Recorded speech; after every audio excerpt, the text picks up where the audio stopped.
ഞാൻ മുമ്പിട്ടൊരു വ്ളോഗിലുള്ള ചെമ്മീൻ്റെ നല്ലൊരു ഉരുക്കലുണ്ടാക്കിയിട്ടുണ്ടായി. അപ്പോൾ എല്ലാവരും ചോദിച്ചിനാഞ്ഞ് ഇതിൻ്റെ റെസിപ്പി ഒന്ന് പറഞ്ഞു തരണോന്ന്. അപ്പോൾ ആ റെസിപ്പി ആയിട്ടാണ് ഇന്ന് വന്നിനെ. അപ്പോൾ ഞാനിടയിൽ ഇപ്പോൾ ഒരു 1/2 കിലോന് എടുക്കുക ഇതെടുത്തിന് ചെമ്മീൻ. അപ്പോൾ ഒരു ചെറിയ ചെമ്മീൻ. അപ്പോൾ അതിൻ്റെ ഫുള്ള് മൊത്തത്തിൽ അതിൻ്റെ ധാരെല്ലാം എടുത്തിട്ട് ക്ലീൻ ആക്കിയിട്ട് വെച്ചിനെ. അന്നത്തില്ലേപ്പാ ഒരു 2 സവാളയിൽ മീഡിയം സൈസിലുള്ളവ, വലുതല്ല. അപ്പോൾ അത് ഒരു 3 ടേബിൾ സ്പൂൺ ഓയിൽ ഒഴിച്ചിട്ട് അതിലേക്ക് ഈ സവാള ഇട്ട് കൊടുക്കുക. അത് പൊടിയായിട്ട് അരിഞ്ഞ സവാള. എന്നിട്ട് പെട്ടെന്ന് വഴന്ന് കിട്ടാൻ വേണ്ടിയിട്ടില്ലേപ്പാ ഉപ്പിട്ട് കൊടുത്തിന്. എന്നിട്ട് നന്നായിട്ട് മൊത്തം ഇങ്ങനെ മിക്സ് ആക്കിയിട്ട് കൊടുക്കുന്നുണ്ട്. അപ്പോൾ പെട്ടെന്ന് തന്നെ വഴന്ന് കിട്ടുമല്ലോ ഉപ്പിട്ടെങ്കിൽ.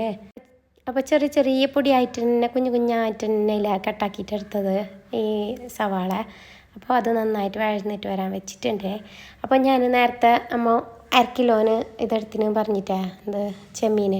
അപ്പോൾ അതിലേക്ക് കുറച്ച് മഞ്ഞൾപ്പൊടി, 2 ടേബിൾ സ്പൂണ് കാശ്മീരി മുളക് പൊടി, കുറച്ച് ഉപ്പ്, ഒരു 1/2 ടേബിൾ സ്പൂണ് വിനീഗർ, ഇത്രയും കൂടി ചേർത്തിട്ടില്ല നല്ലപോലെ കൈ വെച്ചിട്ട് മിക്സ് ആക്കിയിട്ട് എടുക്കുന്നുണ്ട്. അപ്പോൾ വെള്ളമൊന്നും ചേർത്ത് കൊടുത്തിട്ടില്ല. അപ്പോൾ നന്നായിട്ട് മിക്സ് ആക്കി എടുത്തിട്ടായിട്ട് അതവിടെ റെസ്റ്റ് ചെയ്യാൻ വേണ്ടിയിട്ട് വെച്ചിനെ. അപ്പോൾ സവാള ഞാൻ വഴറ്റിയെടുക്കുന്നുണ്ട്. ചെറിയ തീയിൽ വെച്ചിട്ടുണ്ടായി.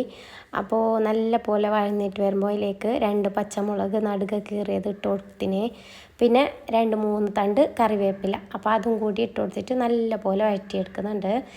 ഈ പച്ചമുളകും കറിവേപ്പില ഇട്ടിട്ട് വഴറ്റുമ്പോൾ എന്തോരം മണം തന്നെപ്പാ. എനിക്ക് എന്തോരം ഇതിൻ്റെ ഇഷ്ടമാണ്. അപ്പോൾ നല്ല പോലെ വഴന്ന് വന്നിട്ട് നമുക്ക് നേരത്തെ ഞാൻ പെരക്കിയിട്ട് വെച്ചിട്ടുണ്ടായ ഇതില്ലേ ചെമ്മീനില്ലേ, അപ്പോൾ അത് ഇട്ട് കൊടുക്കുന്നുണ്ട്. എന്നിട്ട് ലോ ഫ്ലെയിമിൽ മൊത്തത്തിൽ ഈ എന്താ പറയുന്ന സവാളയും ഈ ചെമ്മീനെല്ലാം കൂടിയിട്ട് മൊത്തത്തിലൊന്ന് മിക്സ് ആക്കിയിട്ട് എടുക്കുന്നുണ്ട്. എന്നിട്ടായിട്ടാണ് തീ കൂട്ടി കൊടുക്കേണ്ടത്. അപ്പോൾ ഇത് മൊത്തം മിക്സ് ആക്കിയെടുത്തതിന് ശേഷം തീ ഒന്ന് കൂട്ടിയിട്ട് കൊടുത്തിന്. അപ്പോൾ നല്ല പോലെ ചെമ്മീന്ന് വെള്ളമെല്ലാം ഇറങ്ങി വരുന്നുണ്ട്. അപ്പോൾ ആ ഒരു ടൈമിൽ ഞാൻ എന്താക്കി അറിയാമോ, നല്ല പോലെ മിക്സ് ആക്കിയിട്ട് മൂടി വെച്ചിട്ട് വേവിച്ചെടുക്കുന്നത്. അപ്പോൾ ലോ ഫ്ലെയിമിൽ വെച്ചിട്ട് തന്നെ മൂടി വെച്ചിട്ട് വേവിച്ചെടുക്കണം. അപ്പോൾ ഞാൻ ഒരിക്കൽ തുറന്നിട്ട് നല്ല പോലെ മിക്സ് ആക്കിയിട്ട് പിന്നെയും മൂടി വെച്ചിട്ടുണ്ട്. അപ്പോൾ ഈ ചെമ്മീൻ നല്ല പോലെ വെള്ളമെല്ലാം ഇറങ്ങിയിട്ട് വരുന്നുണ്ട്. ലോ ഫ്ലെയിമിൽ വെച്ചിട്ട് തന്നെയാണോ ഇത് ഇങ്ങനെ റെഡിയാക്കി എടുക്കാൻ വേണ്ടിയിട്ട്. അപ്പോൾ നമ്മളെ ചെമ്മീനെല്ലാം നന്നായിട്ട് വെന്തിട്ട് വന്നിന്.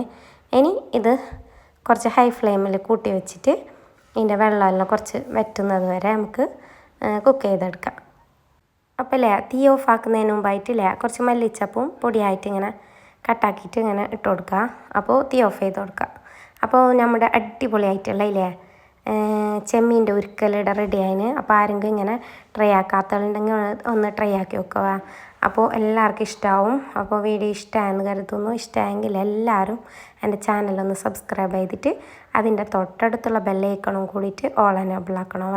അപ്പോൾ ഞാനിടുന്ന വീഡിയോസില്ലേ നിങ്ങൾക്ക് നോട്ടിഫിക്കേഷനായിട്ട് വരും. അതിനാണ് ഓൾ എനേബിൾ ആക്കാൻ പറഞ്ഞേ.